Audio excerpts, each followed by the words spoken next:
ఏమండోయ్, చల్లమిరపకాయలు మజ్జిగ మిరపకాయలు అంటే మనందరికీ చాలా ఇష్టం. అవి పెట్టుకునే టైం వచ్చేసింది.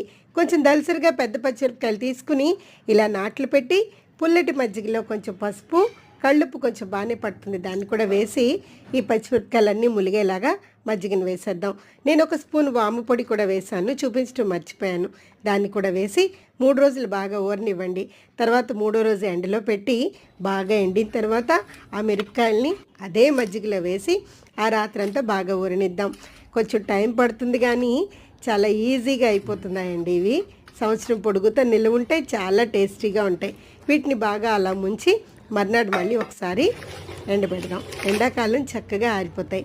వీటిని మళ్ళీ కొంచెం ఆయిల్ బాగా వేడెక్కిన తర్వాత సిమ్లో పెట్టి దోరగా వేపించుకుని సాంబార్లో కానీ పప్పులో కానీ ట్రై చేయండి. చాలా టేస్టీగా ఉంటాయి. చూసారా ఎంత క్రిస్పీగా ఉన్నాయో? ఈ వేసవిలో మిస్ కాకండి. Thank you.